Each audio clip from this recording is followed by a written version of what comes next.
Prepare to experience the strongest radio allowable by law. Secrets will be revealed. Myths dispelled. From the studio gym where excuses never apply, it's Superhuman Radio with your host, Carl Lenore.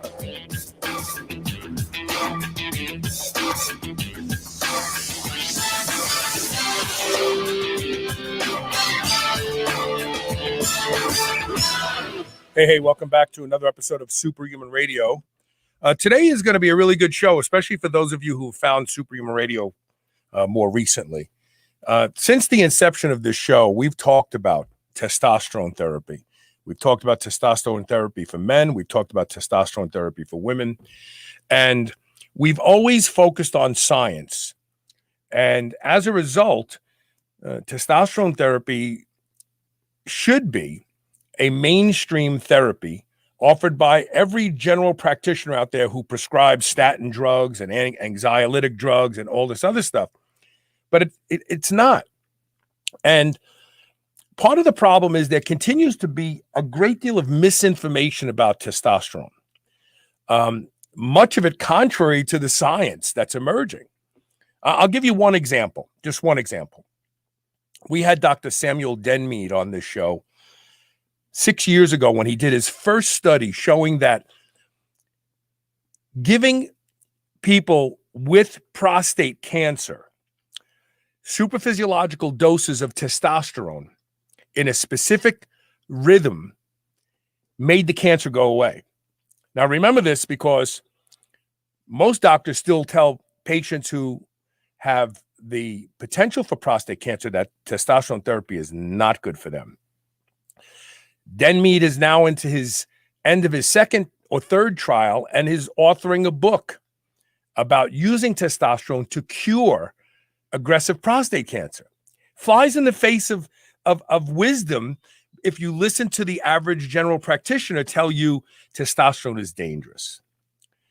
We're going to talk about all aspects of testosterone on today's show to try to clear up some of the myths, to try to discuss a lot of the good science out there with Dr. Erika Schwartz in just a second. Before we do that, we have to thank our title sponsor, and that's Legendary Foods, makers of the Tasty Pastry. It is a dessert reimagined. It used to be a Pop-Tart, but it's so much more now. The pastry is actually like real cake. You will eat these because they're delicious, not just because they have less than 1 gram of sugar and 20 grams of high-quality protein. Go to shrnetwork.biz/legendary. Use the code SHR10 to save 10% off. Listen during the commercial breaks for the secret word. Email the secret word to onair@superhumanradio.net. Include your mailing address. We'll send you a free box to try, thanks to the generosity of Ron Penna over at Legendary Foods. He's been a huge advocate for this show and helping us. And this is just another way he helps us. We are shipping. We are responding to the emails. People have been backed up. That's my fault, but I'm getting through them as quickly as possible. And now, without further delay, bring my guest on, and that is none other than Dr. Erika Schwartz. How you doing, Dr. Schwartz? Hi, it's great to be back with you, Carl. It's a pleasure. Always a pleasure. So we're going to talk about testosterone for women, too, on today's show, because this is another area of great misinformation. In fact, I know women who've been told by their practitioners that they don't want testosterone because it'll give them masculine traits, it'll grow hair. I even heard absurd things like their libido will become so powerful that they will be unable to resist copulating with anything in the house. I know a woman who told another woman that, and she's a nurse practitioner. So we're going to talk about women too. Mm-hmm. Let's start at the beginning. Because there's a lot of new listeners to the show. Okay. Testosterone therapy has been available for how long now, approximately? Well, I would say about 50 years. Yeah, right. And we know that testosterone therapy, by and large, in the mainstream media, is discouraged. I would use that word, strongly discouraged by most practitioners. What are these practitioners missing? They don't understand the value of testosterone. They don't understand that actually testosterone prevents disease. They don't understand a lot about it. But it's really interesting because as early as 1939, there was a doctor who was very avant-garde in those days, Dr. Huggins wrote his own about how he injected himself with, it was actually Huggins who talked about testosterone causing and increasing the risk of prostate cancer in a patient with advanced prostate cancer already. So it was interesting what you were talking about. But Brown Séquard in the 1800s actually was injecting himself with extracts from testicles from various animals, and found that he had increased energy. He didn't talk about libido because I guess in the 1800s they didn't talk about that, but he felt better and he had better disposition. That's what he talked about. Anyway, after that, testosterone was discovered, isolated. Everything was great. Testosterone was absolutely wonderful until in 1939, when this article in the Annals, I think, Archives of Urology, Dr. Huggins came out with this bombshell, which was 2 reports on the same patient that was never duplicated again. And what were those reports? What did they hint towards? Well, this patient had advanced prostate cancer and high levels of testosterone.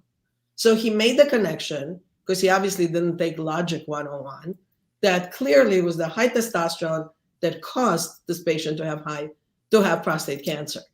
That connection was never duplicated again. Dr. Morgenthaler from Harvard did a longitudinal study in 2007, reviewed every single study that ever looked at testosterone and any connection to prostate cancer. He could not find it. Somehow, we're now in 2021 still having this conversation, which is sad for men because they're being kept away from a treatment that keeps them from getting sick and getting old. It's really sad. I think, is part of the problem economics. And what I mean by that is pharmaceutical companies pay reps hundreds of thousands of dollars a year to go in and promote drugs that are patent protected and that they are going to recover their expenses for developing these drugs and hopefully on a long-term basis make billions of dollars on these drugs. And testosterone is not profitable for pharmaceutical companies to invest research into or promote to doctors. Is part of the problem that?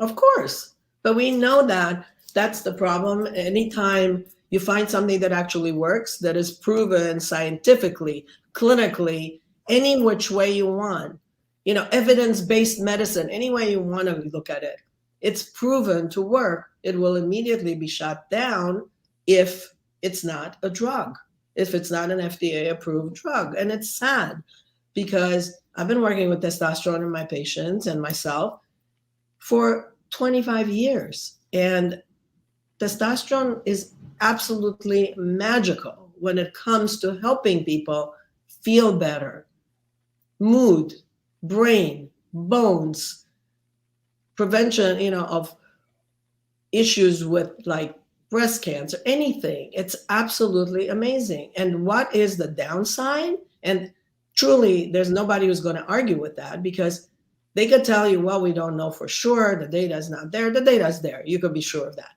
But what are the downsides? That you may have the voice can get lowered, which, by the way, how much lower can it go? Because the woman's larynx is formed, and the vocal cords determine how low your voice is.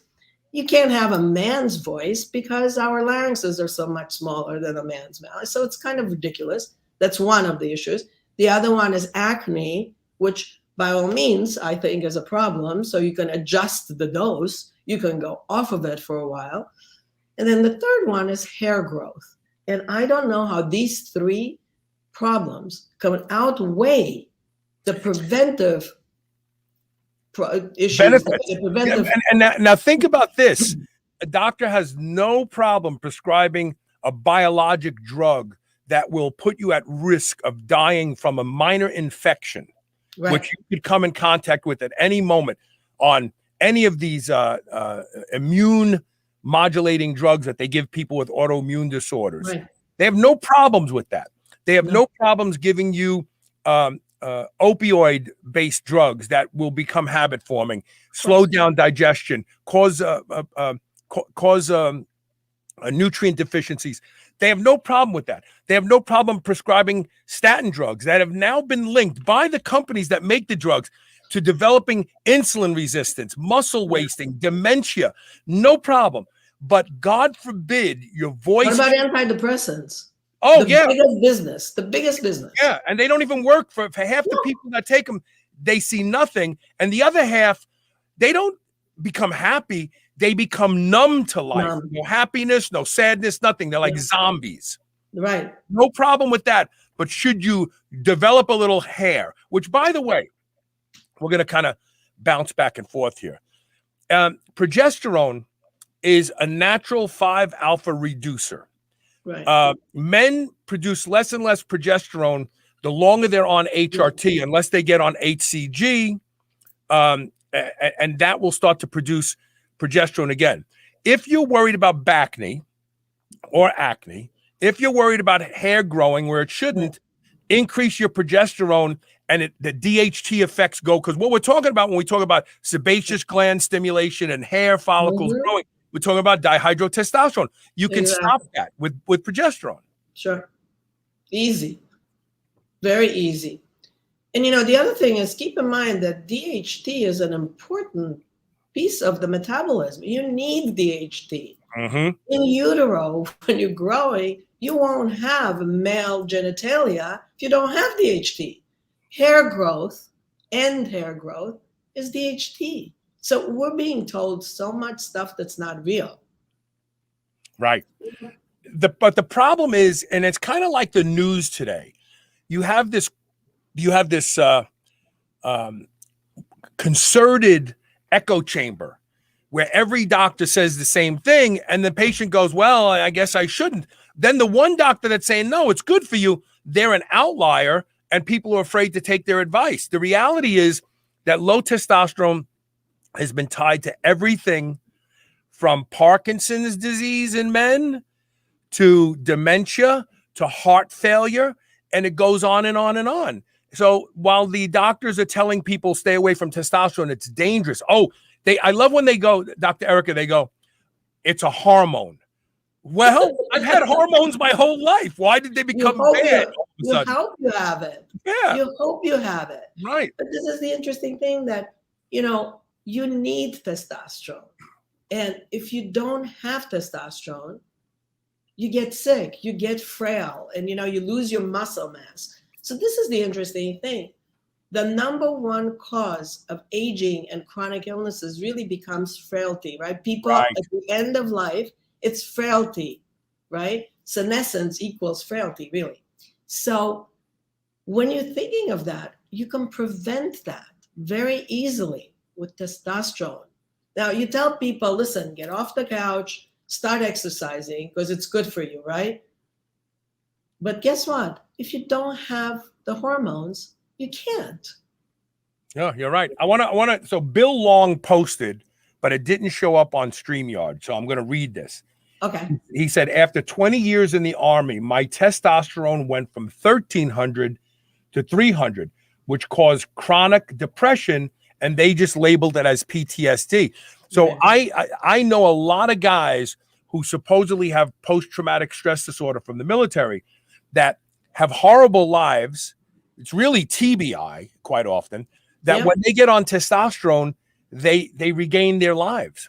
Yeah, and I've seen it firsthand with patients for 25 years. So it's not from yesterday, and it's not on a study. It's something that I could tell you, since each one of us is different, each one of us is unique. I could tell you that hundreds, if not thousands, of patients I've been taking care of who came in depressed, who came in down, who came in with issues of, muscle weakness, with issues, with cardiac issues, with the, all these problems that suddenly, the moment you give them testosterone, they feel better. So, and by the way, they don't get heart attacks, because that's another one of the conventional fallacies, that people taking testosterone and people with high testosterone get bad cardiovascular disease. So this is my question. Why doesn't a 20-year-old with a testosterone of 1,500 get heart disease? Explain that to me. Yes. That's the critical thinking that I always apply to when doctors say, well, hormone replacement therapy for women is dangerous because, and I'd say, well, why wasn't it dangerous when they were in their 20s and their hormones were the highest? Why do they have no problems with uterine cancer, breast cancer? Right. It doesn't make any sense. If these hormones are playing a role in the etiology of these diseases, we would see these diseases in triplicates in young people. We don't. So Dean Paulson, and I want to tell a story.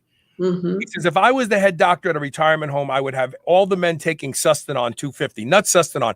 Blends don't do well. They aromatize at different rates, and people I would just do testosterone. Testosterone, right. Every week. Imagine the life-changing improvements short-term rather than waiting to die. So let me tell a story to punctuate this statement. Elisa's stepdad, Ben, is 84 years old. About 8 years ago, we got his practitioner to give him testosterone injections once a week, 250 milligrams. He has COPD, and it's advancing. So his testosterone levels, they said, was too high. It was up near 1,100. So they cut his testosterone, and now his testosterone 86. Thank you, Elisa. Oh, Elisa's watching. I love that. He's 86. So they cut his testosterone back, and now his levels are in the 300s. Well, guess what? He notices that the 4 days after he gets his shot, he doesn't need oxygen. But the longer from his shot, because now they're doing it every 2 weeks and just 250 milligrams, he has to use oxygen. His doctor, his practitioner told him, that's your imagination. So I printed out some studies that show that testosterone influences erythropoiesis. The more red blood cells you have, the more oxygen you have delivered to tissue.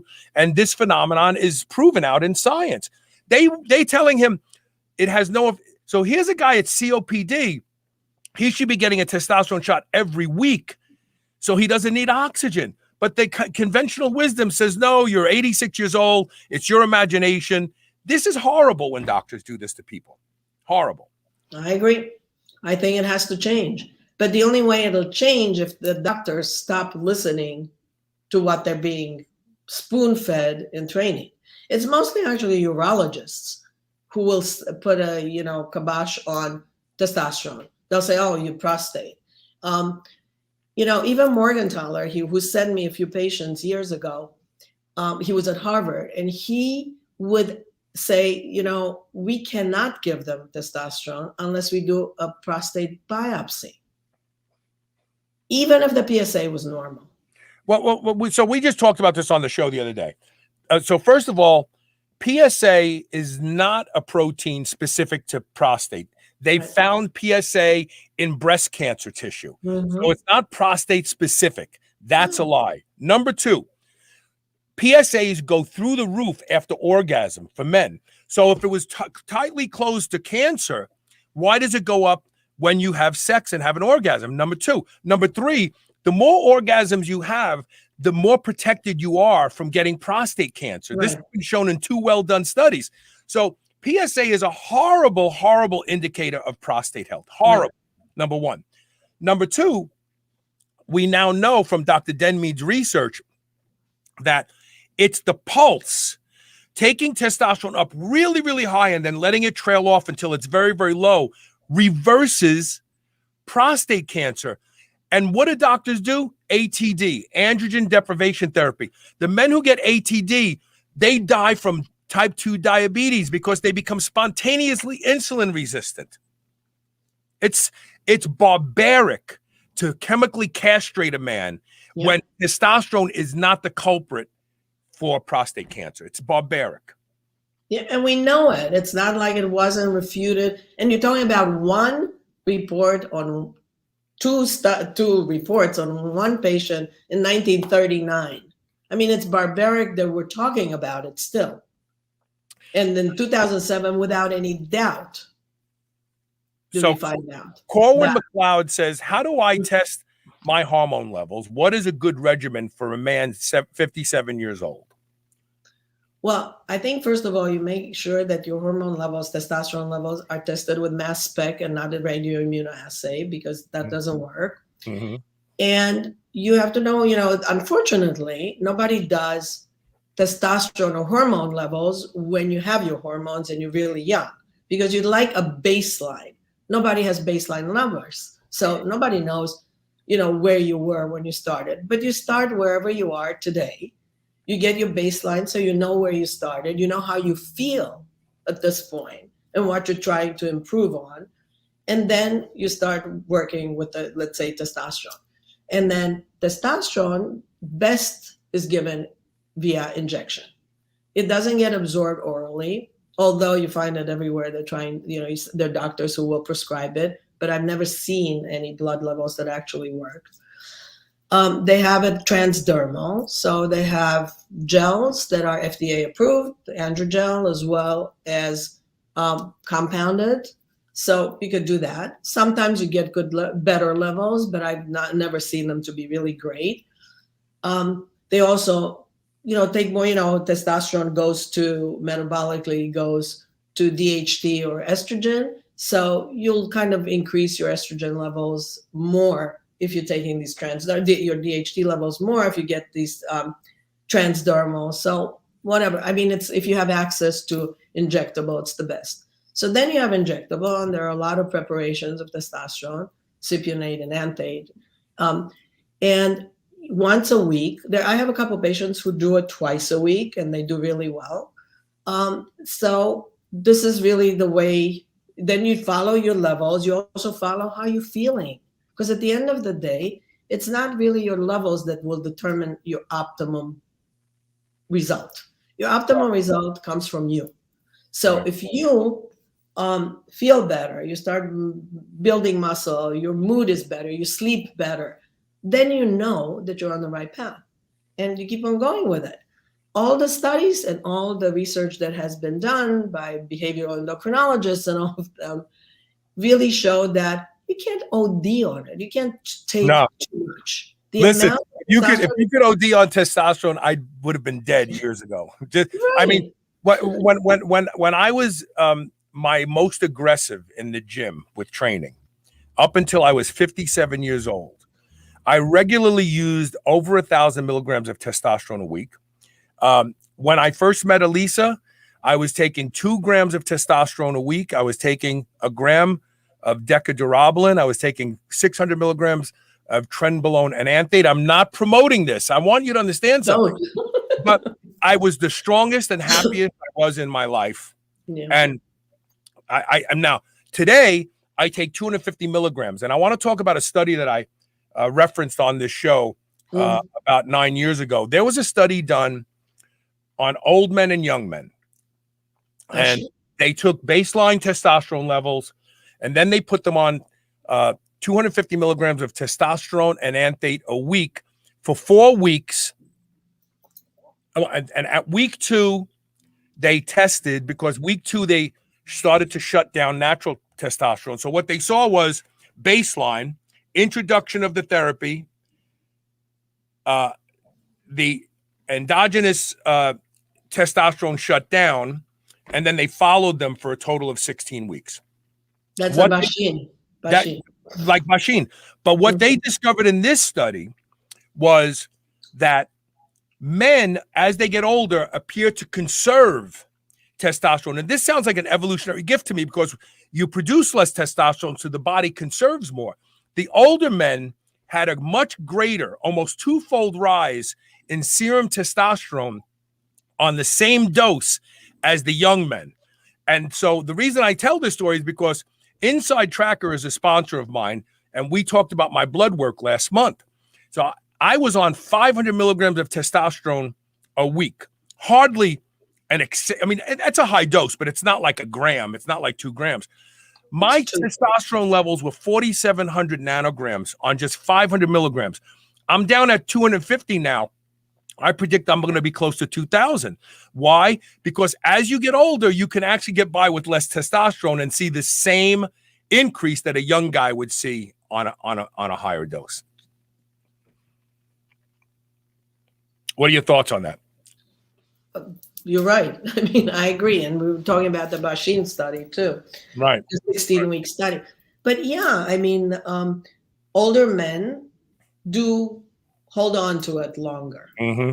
So you don't have to take as much. I mean, the average dose that I work with is really, 200 milligrams a week.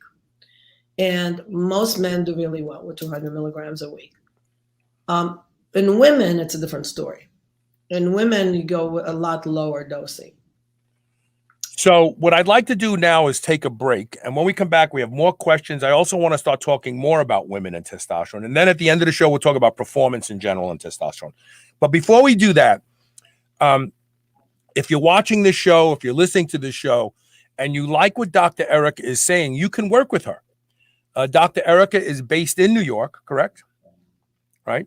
Yeah, but we have patients all over the world. So well, but you have patients. That's what I was going to say. But you have patients all over the world. The one good thing that came out of COVID is telemedicine. Right. Really we were practicing it for 20 years before. Right. So how can people reach you if they want to reach out to you and they want to contact you and they'd like to work with you? The office is our tag is ES Health, and we're on Instagram. We're everywhere. Facebook. Your website is eshealth.com. .com.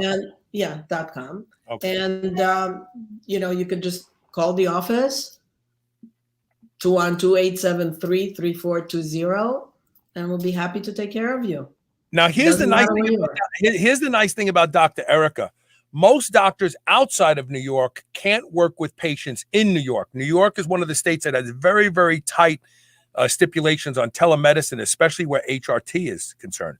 So while Dr. Erika can work with you if you're in Wyoming or wherever else, she can also work with you if you're in New York. And a lot of the other physicians I have on the show can't say that. So that's very valuable. New York's rough. Yeah. They're very cagey in New York. But anyway, let's take a quick commercial break. When we come back, we're going to talk about women's testosterone. We're going to answer some more questions, and we will continue the show. So please stay tuned. We'll be right back.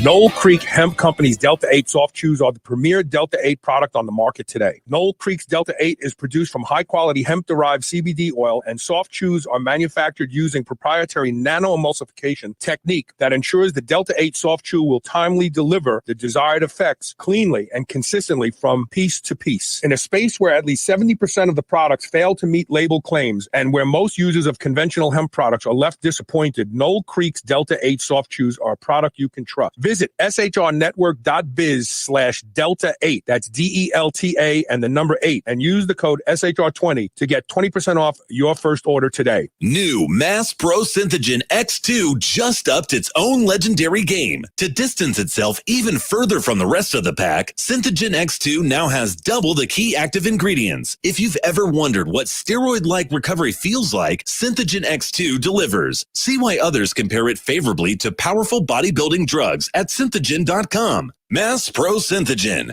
When you train with it, you'll gain with it. Being superhuman means being conscientious about the choices we make. White Oak Pastures is superhuman when it comes to raising livestock. They're committed to animal welfare, land regeneration, and rural revival. They responsibly manage the entire process from the pasture to your doorstep. High-quality, pasture-raised, great-tasting meat from a farm you can trust. Full nose-to-tail selections. They even have options for your pet. Go to shrnetwork.biz/white oak and use code SHR20 to save 20% off your entire first order. Remember those rectangular toasted pastries you used to love when you were a kid? Well, Legendary Foods has just made them better. The new cake-style tasty pastry is like nothing you've ever had before. With 20 grams of high-quality protein and less than 1 gram of sugar, you'll feel like you're cheating, but you're not. Go to shrnetwork.biz/legendary and use the code SHR10 to save 10% off your purchase of tasty pastries. Now available in cookies and cream, red velvet cake, birthday cake, blueberry, strawberry, brown sugar cinnamon, and hot fudge sundae. Go to shrnetwork.biz/legendary and use code SHR10 today. Legendary. I need to share with you all a revolutionary new wearable technology called HapBee. HapBee allows you to enjoy the effects of caffeine, alcohol, nicotine, melatonin, and muscle relaxants without actually ingesting anything. Yes, really. They figured out the unique magnetic signature of each of these molecules and recorded them. Just put the HapBee on, choose the signal you want, and it starts projecting the magnetic signature of that molecule that you choose, like coffee for feeling alert. Go to hapbee.com/SHR. That's HAPBEE.com/SHR to learn more and unlock an $80 discount exclusively for the Superhuman Radio listeners. Attention meat lovers. I've discovered a snack with just 2 ingredients, meat and salt. That is so tender and delicious you almost can't believe it. That's right, no soy, sugar, or other crap. Our partner, Carnivore Snacks, nailed it with these mouth-watering snacks. They have a variety too. Ribeye, pork loin, leg of lamb, and more, all sourced here in the USA from regenerative farms. Claim your superhuman offer from Carnivore Snacks today at shrnetwork.biz/snacks. That's SNAX. Use the code SUPERHUMAN for 15% off your first order, plus a free 2-ounce pork loin.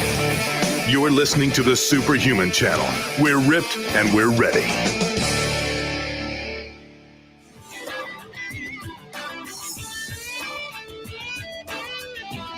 Welcome back to Superhuman Radio. We're talking about testosterone today, a fascinating molecule that has helped so many people. You know, when I was 330 pounds, I had developed a dysrhythmia, different than an arrhythmia. The right side and left side of my heart were beating out of sync.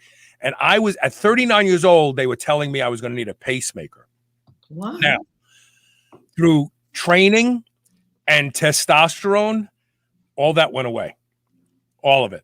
And I don't doubt that testosterone was a heavy mover in the restructuring of my cardiac muscle. I don't doubt it at all. So let's get some questions up here, first of all. This is a good one. Chris K is asking if testosterone intramuscular 1 time a week is stable enough if it is cypionate, or does Dr. Schwartz prefer IM or sub-Q? I prefer IM because it goes right into your bloodstream. But, you know, people who self-inject sometimes can't get there. I mean, there's some people who don't feel like they should hit, you know, their quads or their butt. So it's easier for them sub-Q. So most of my patients are IM. And I think that we find that the dosing is good enough once a week. I think that, as I said, I have a few patients who prefer twice a week.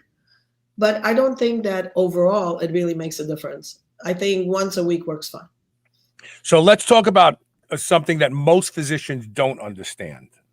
And that is they a lot of stuff, right? We can do an hour and a half just on that.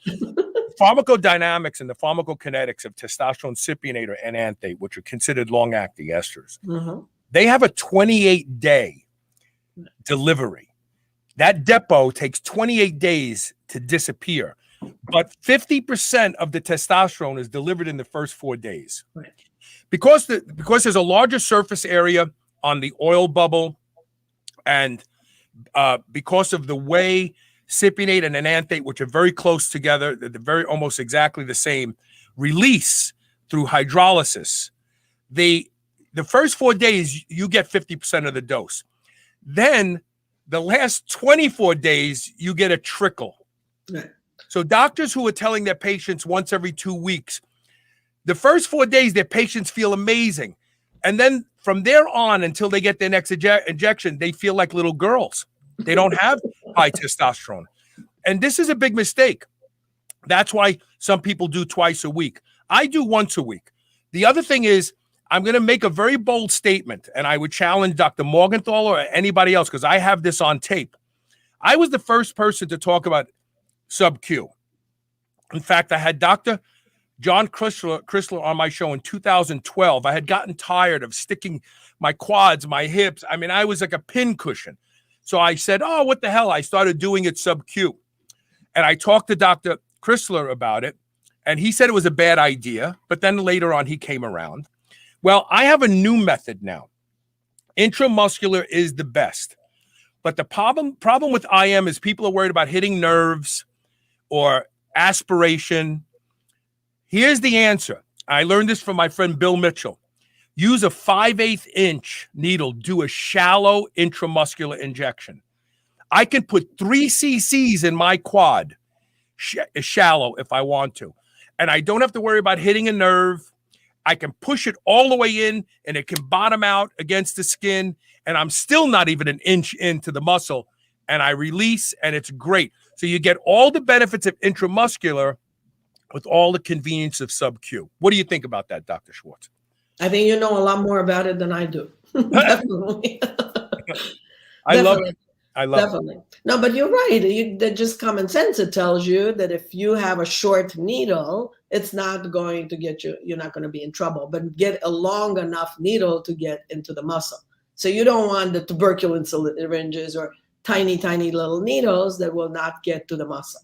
Right. And I think, listen, I think even sub-Q is better than no. Yes, absolutely. So really Dean Paulson, I'm gonna paraphrase what Dean Paulson is saying here, because I don't want to make this political, but because of the toxic masculinity, testosterone has actually become demonized from that standpoint as well, right? Yeah, it's terrible because, you know, we were talking about aggression, right? And that male testosterone makes men aggressive. That's not true.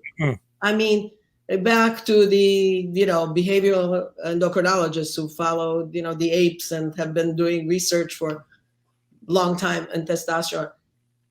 If you have the inclination, if you come genetically predisposed, if you have a short fuse, then by all means, you're going to be. Wait. Let me break this down for the non-technical people. What Dr. Erika is saying is, if you're an asshole already, you're probably going to be an asshole on testosterone. Right. But this is important because not all men are assholes. Not all men who are going to get testosterone are going to turn into monsters. I mean, you know, actually, you know, Robert Sapolsky, amazing guy, amazing. In The Trouble with Testosterone, he writes the story about that if you gave testosterone, high doses of testosterone to Buddhist monks, they wouldn't turn into murderers. Exactly. They would just have more acts of random kindness. So it has nothing to do with anything. I mean, and there's a study that proves your point. This was about 8 years ago. We talked about this on the show. They took male rodents, right, and they castrated them. Yeah, and then they gave them the equivalent of, in humans, 1,000 milligrams a day of testosterone. Cypionate. What? No, it wasn't cypionate. It was the fast-acting one. Testosterone. They gave them the equivalent of 1,000 milligrams a day of testosterone propionate. They gave them this injection every day, and then they put them in cages with other populations of rodents. Mm-hmm. And what they learned was, unequivocally, this is what the study said, it did not make them more aggressive. In fact, it was harder to get them to attack. They provoked them. It was harder to get them to attack. But when they did decide to attack, the ferocity and the rapidity of the attack was huge. So they didn't get angrier. They didn't become aggressive. They didn't engage in random acts of aggression. But when you did piss them off, they came ready to fight. That's really what the study showed. Yeah. And then, the monkeys that the study showed that if they were going to be aggressive, they would be aggressive to what they perceived as lower in the, social standing. They would never go and attack somebody who they thought was above them in the social. Sure, they'll get their asses kicked. Exactly. Right. So, exactly. Yeah, Aggressiveness so doesn't mean you're gonna. Aggressiveness doesn't mean you're going to be a better fighter. You just may get punched out faster. That's all. Right. That's going to be. Right. Alisa has a good question. So let's talk about women for a second. Yes. What levels do you like to see in women for testosterone? So I go back to the conversation about men, that it doesn't matter how much you take, you can't OD on it. I find the same thing with women. So we start with probably, I would say, maybe about 20, 30 milligrams a week. And then we increase or we decrease depending on what the patient wants. So I would say in our practice, most of them take between 40 and 50 milligrams a week. Injectable. Sometimes the levels, Alyssa, yeah. Okay, and injectable. Yeah. And then we see that sometimes the levels will go up like 700. And then, I'll try to bring it down because I'm brainwashed because I'm a conventional doctor. Right. But I don't think it makes a difference because the women don't feel if they're at 300 or they're at 50. And in the conventional world, you're trained that, we don't really know what normal for women is because we really have never followed women's levels. We just know that mass spec is the only way to measure it. So one of the things I noticed with women on injectable testosterone is testosterone seems to trigger the onset of breakthrough bleeding or a period. When testosterone levels drop, women tend to start to menstruate. And so in postmenopausal women who no longer have a period, injectable testosterone could precipitate breakthrough bleeding. Would you say that, and I know you can't accurately give this as a definitive answer, but is the level just so low that when it drops, the bleeding starts, or is the level too high in these women who see breakthrough bleeding on injectable testosterone? I don't know, but I think that more likely it is going down. But keep in mind that testosterone will turn into estrogen, right? So these women who don't have estrogen, their estrogen levels are low. And I actually use it in menopausal women. And instead of giving them estradiol, although I give everybody estradiol, but I see that if they do well with testosterone, I can delay the time I start using estradiol on them. And as long as they have good aromatase, they're fine. Their levels will go up. And I think that they get breakthrough bleeding. And, I make sure we do pelvic ultrasounds to see the thickness of the lining of the uterus. And it's always fine. I mean, I would never just give it to them. And, always give it with progesterone. So you have the balance there. And they do really well. And I think that if you get a lot of breakthrough bleeding, then you have to cut back on the amount that you're giving them, because the other thing is the frequency. How often are you giving it to them? If they're taking it every 2 weeks, and most of the patients who come in will get it every 2 weeks, which is a long time. But for women who have no testosterone levels, it works really well and they're happy with it. So you wait. If you're going to wait 2 weeks, then you have to kind of make sure that they're getting the estradiol too, and that they're getting the progesterone.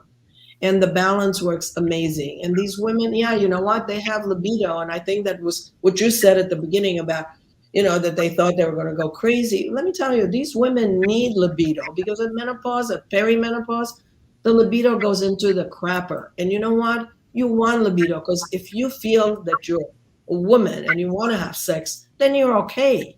If you don't feel like you want to have sex anymore and you can't have an orgasm and you feel horrible, then you know what? You're going in the wrong direction. And if we have the solution, why can't we help the women? Why can't we help the men? It's crazy that we're not doing it. So yeah, their libido gets better. One of my friends, who Suzanne Turner was telling me about how there's some OBGYN in her town in Atlanta who was sending her patients because their, clitoris disappeared. And once the clitoris disappears, you're not going to have a libido. Yeah, you can't have an orgasm. You can't have a libido. Right. You're not going to be able to have an orgasm. So she would give them testosterone to bring the clitoris back to life. And it works beautifully. They're not going to get mini penises. They're not going to have huge clitorises, but they will feel better. So isn't the goal to live a life that you feel better, knowing that it's not going to harm you in the long run? Well, and it's also important to understand what a loss of libido is the canary in the mine. Yes. Procreation is job number one. Evolution doesn't care about the home you live in, the car you drive, or whether you go on vacation every year. Evolution only cares about one thing: make babies and die. Yeah.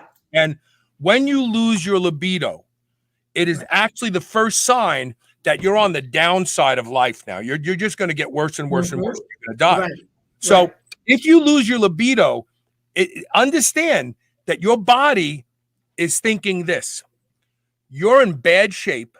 We got to shut that stuff off because you can't have a baby. You're going to be dead soon. You won't be able to raise a baby. So women especially need to pay attention to libido. It's an indicator of where you are in health and in life. It really is. Men too.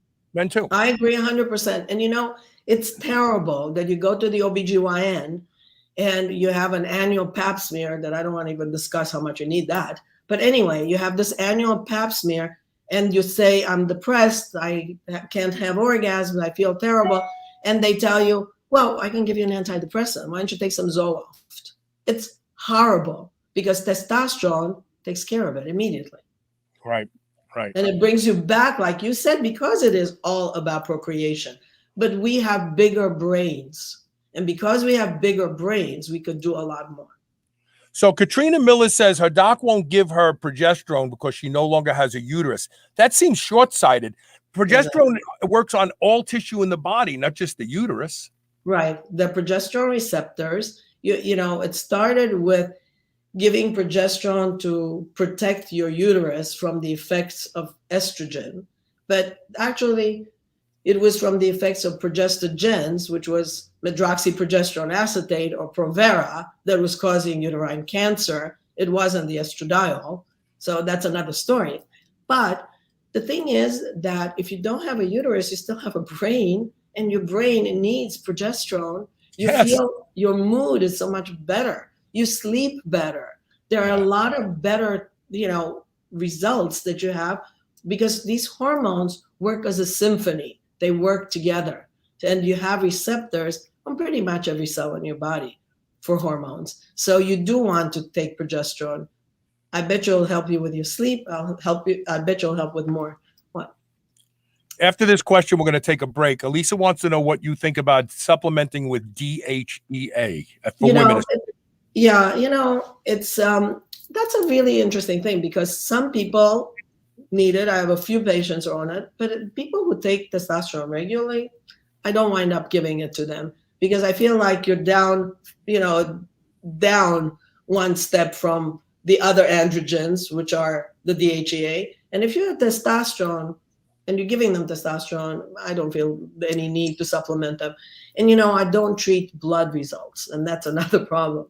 So I try to treat the patient, and if they're feeling great, we're good. Boy, we got good questions from Elisa. Do you prefer oral or topical progesterone? There's some talk that oral progesterone in the liver converts to allopregnenolone, which has been associated with depression, mood, and stuff like that. What do you think, cream or oral? Well, I think I work with both. So oral gets absorbed better than cream, but you're right about the allopregnanolone. But the thing is, younger patients, I give cream to because they do fine with it. They need much lower doses for PMS, for, that kind of symptomatology. Mm-hmm. Older patients, they can't sleep. At perimenopause, menopause, women can't sleep anymore. And that's how Mother Nature takes you out. First, it cuts your libido, then you can't sleep. So it's great combo. So, right. You'll be dead soon. Yeah. Right, you'll be dead. Right. So oral works great to help you sleep. So give it to them at night or intravaginally. Some women don't like it orally because they feel too much of a zombie, but you put it intravaginally, it gets absorbed, it's well. So I think oral at night if you can't sleep, transdermal cream otherwise. So this is good. I'm glad you brought up intravaginal. I forgot about this. So there are doctors out there. About that? What's that? How could you forget about that? Yeah, I know. Well, no, I don't have a vagina, but don't tell anybody. They'll stop watching. So there are doctors out there who believe that vaginal application of Biest and progesterone is only for local tissue. It's not distributed systemically. I say, how could that be? How could it be that the membrane of the vagina is going to absorb it? There's capillaries, they pick it up, it goes into blood vessels, and boom, it gets delivered. Of course. But we hear that all the time about, transdermal. Okay, so there's some the skin creams, okay, that don't get absorbed. I don't believe that that's true. Right. I think that, there's one body, the whole thing, one. So how could you put something in your vagina that is not going to get into your bloodstream? I'm just amazed at that. But that was like part of the party line when, after the Women's Health Initiative, when estrogen was just the bad guy. So if we gave you a vaginal pessary, let's say, with estradiol, it would be local. It'll just protect your uterus. It's just going to stay there. Yeah. I say it's total baloney. Right. Right. Totally. Right. Totally. We're gonna take a break. If you want to work with Dr. Schwartz, you can go to eshealth.com to get in touch with her office. Take advantage of this. I've been traveling to my doctor is about an hour and a half away, and he's been there as long as I've lived in Louisville. And I travel. People say, "Why do you go all the way?" Because you shouldn't choose a doctor based on convenience. You shouldn't choose a doctor because your insurance is covering it. You should choose a doctor because they're great doctors. Because you could choose a bad mechanic and have to drive your car in poor shape, but you choose a bad doctor, you're going to die sooner. Big difference. Big difference. No mincing words there. Well, it's the truth, right? True. I agree. I couldn't agree more. eshealth.com is the place to go if you want to work with Dr. Erika. We have questions from Stephen Rushing that we will get to on the other side of the break. Stay with us. You're watching and listening to Superhuman Radio. Please share this show because you never know. One person could have a life-changing event by listening to the show. And if you sent it to them, they'll thank you. Stay tuned. We'll be right back.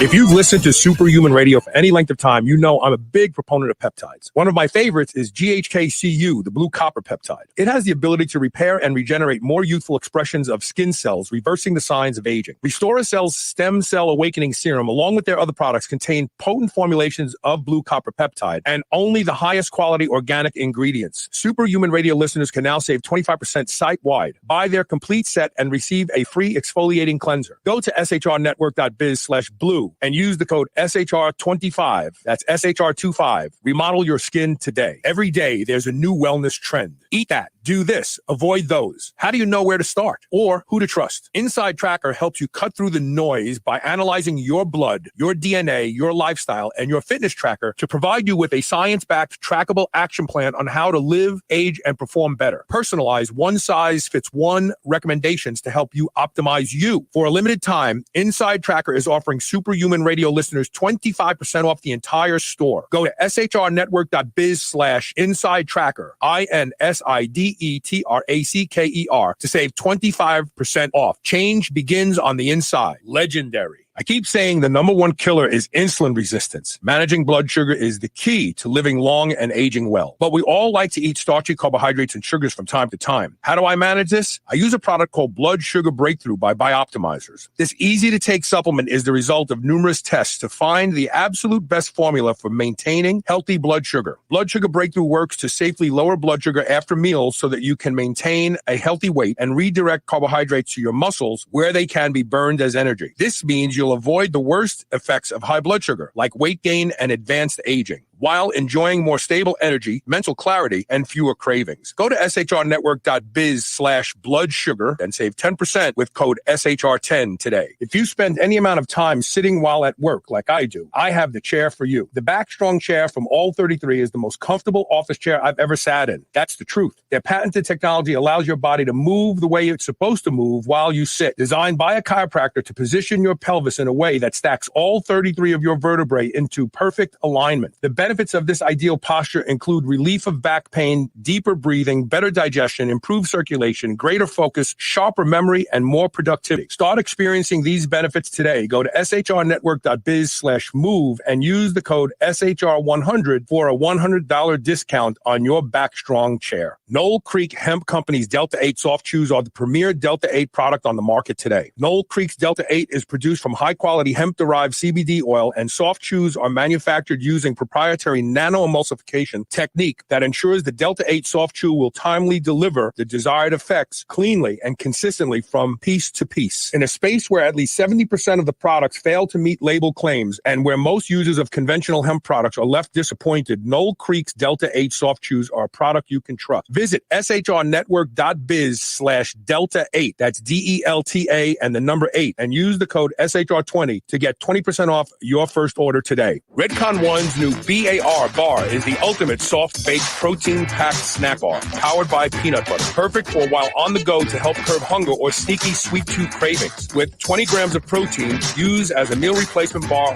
or when you're in need of a high-protein snack. Eat a Redcon One bar as a midday snack or for fuel before an intense training session. Go to shrnetwork.biz/Redcon1 and use the code SHR25 and save 25% off these delicious bars today. This is the Superhuman Channel. Evolution just got kicked up a notch.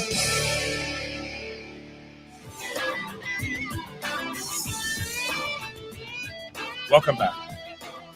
So let's get to a couple questions, and then we will talk about performance. And okay, so first one is from Dean Paulson. Oh, these are both from Dean Paulson. So let's see here. No, Stephen Rushing. Stephen is worried about gyno and hair loss. He started 200 milligrams a week 16 weeks ago, and he doesn't think he's predisposed, but he is worried that they'll sneak up on him. Well, do they do bloods? Sorry, I had your microphone closed. I'm sorry. Well, if they do the bloods, I mean, what's his estrogen level? What is he taking for an aromatase inhibitor? That's that'll prevent. You'll have no problem with it. Take a look and see what your DHT level is, what your estrogen level is. I mean, I don't see why would you worry about it. 16 I mean, weeks ago. you may see some shedding. If you do, that's the time to ask your doctor. But be aware of something. So the best way to control DHT is through progesterone or HCG. Do not ever use finasteride. The half-life for finasteride is literally years. It destroys men's libido. Yep. DHT is important. Your penis will shrink, even if you're on testosterone therapy and you take finasteride. Yep. Think about that. That's how strong DHT is. So stronger than testosterone. And as far as estrogen goes, you can control estrogen by making sure you're taking enough zinc, vitamin C, Also, anti-inflammatories like curcumin. If you look at the P450 enzyme cascade, it's like a train. This enzyme makes that enzyme. This enzyme makes. So guess what's upstream from aromatase? Cyclooxygenase. So if you are someone who's producing a lot of COX-1 and COX-2, you're also going to produce a lot of aromatase. If you get your chronic inflammation under control, you're not going to make a lot of aromatase. If you have dark skin like me, you're going to be predisposed to 5-alpha reduction as opposed to aromatase. I can take 2 grams of testosterone a week for years, and my estradiol only ever hit 42. I'm not an aromatizer, but my DHT goes through the friggin' roof because I'm a high 5-alpha reducer. Comment? No? You said it all. Okay. So yeah, but obviously blood work is going to tell the story, and that's really, and if you start, I mean, you have time. I mean, once you start having any symptom, I mean, you don't have to wait, and your blood is really where the answer is at this point. So Dean Paulson says our young men are walking around with testosterone levels in the 150s. Yeah. Compliment, agreeable, and enraged about animals' rights. They will do a great job protecting the country from China. Why they don't work. So the reality is we are seeing more and more men with lower and lower testosterone. In fact, PDE5 inhibitors like Viagra, Cialis, they're advertising to young men in their 20s and 30s who can't get erections. Well, you know what? They also, a lot of people smoke a lot of pot. So that also lowers your testosterone level. So that I've seen 18, 19, 20-year-olds coming in with testosterone levels like the insane 150, 200, and it's just kind of unbelievable. And I say, do you smoke? I say, oh yeah, you know, I like weed. Well, okay, but your testosterone's leaving you. It's getting, in fact, cannabis has been shown to upregulate aromatase enzyme. Yeah, exactly. It says so your testosterone is being siphoned off into estrogen, and you're going to start developing boobs and everything else. Well, that's why they're so complimentary and nice. You know, it's sadly, I think a lot of women today, I'll use the word woke. A lot of woke women just want girlfriends with penises because men are becoming feminized and they're attracted to these men. Well, the penises have to go up. They can't just. Yeah, it doesn't work. Yeah, it doesn't work. So let's talk about performance. I'm sure you work with athletes, right? A few, yes, quite a few. I actually used to have a Mr. America. Okay, really? Yeah, so it's very tough because, you know, they get tested all the time. So you have to make sure that what you're doing is not something that comes out in the blood or the urine. So you have to keep the blood, you have to keep the levels really nicely, and you have to work with combinations of things. So when a man comes to you and first gets on hormone replacement therapy, or even a woman, do they come back and say, wow, you know, I'm running again, I feel like lifting weights? Do they say that to you? Yeah, they're like, they come back, they go like, this is magic. The first thing is libido. The second thing is now I can work out again. Now I can run. Now I can start lifting. So yes, absolutely. And then you have to see how far they want to take it and how far you push it with them. So, I mean, I'm not doing what you were talking about. Bodybuilding and stuff like that. Right? We're not doing that. I'm not doing any of that. But you can work we can work very easily with testosterone and, you know, peptides. Yes. It works beautiful. We haven't even talked about, we'll have to have you on another show just to talk about peptides. Right. No, it's beautiful. Beautiful. It works so nicely. Yes. In 2007, I went on HRT officially because after using performance enhancing drugs, I couldn't get my testosterone levels to come back. I tried clomiphene, HCG, everything. And I waited a year. I worked for a year using ancillary items to try to bring my own testosterone back, and I couldn't. It was well under 300. I was horrible, depressed. So when I made the decision to go on HRT, I told this story on the show.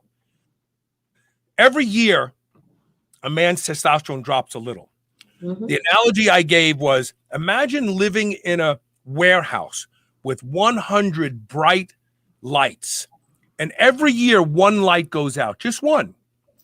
By the time 40 years, 40 bulbs are out, but you don't notice it because it's just a little dimmer than it was last year, which was just a little dimmer than it was the year before. Yeah. I got on testosterone. It was like someone turned the lights on in my life. It was like somebody replaced all of those 40 bulbs at once. And I went, oh my God, is this how bright it used to be in here? Yeah. Because it sneaks up on you. And this is true of women too. Yeah. It's a game changer. And doctors don't want to prescribe it because they don't understand it. Right. That's why you have to work with a doctor like Dr. Erika Schwartz, who understands it. eshealth.com. I'm sorry I cut you off, but I wanted to give you a plug. Thank you. But I think that they don't understand it and they don't see the results. And I think you're right. I tell people, like, I see that with thyroid as well, and with the peptides, with testosterone. So what happens is that people like you live under a cloud and you don't know that the sun is shining. Once you come out from under the cloud, because now you've gotten what you need, the hormones, everything changes. And then you go like, oh my God, there was sun out there and I didn't know. And people will live in your right, because it's such a gradual way that, again, Mother Nature taking us out. It's such a gradual way that eventually you kind of come to live with not sleeping well, not feeling well, not having the energy, your brain's not functioning the same way. So slowly but surely, you're out. Every day you live broken, that day becomes the new normal. Right. So tomorrow, you just want to feel like you did yesterday. If anyone who's ever felt like King Kong, which I did for a large portion of my life, I was so strong. I was so robust. I was so energized that I know what that feels like. Most people never know what that feels like because they're living in different levels and different degrees of disrepair. Right. That becomes your new normal. That becomes what you compare yourself to yesterday. That's a bad thing. You can't compare yourself to yesterday. Right. And, and our conventional medical culture tells us that it's okay. You're getting older. It goes with age. I mean, doctors say to patients all the time, well, what do you expect? You're getting older. Well, I expect to be the best version of myself every day of my life. And I expect that I can help my patients to be the best version of themselves every day of their lives. Otherwise, why are we around? In fact, I stopped liking Dr. Andrew Weil the day that he said, learn to grow old gracefully. I said, F you, you grow old gracefully. Well, he did, but not so gracefully. Yeah, and I'm going to keep fighting against it. Right. And, Danny Todd says ginger and turmeric tea are something he consumes daily. He feels great hormonally and weight management effects for him. I would say that ginger is a phytoandrogen, so it may be helping you a little bit, but there's going to come a time where it's not going to do the job. And remember, you're only comparing yourself to yesterday and the day before. You're not comparing yourself to when you were in your 20s and 30s.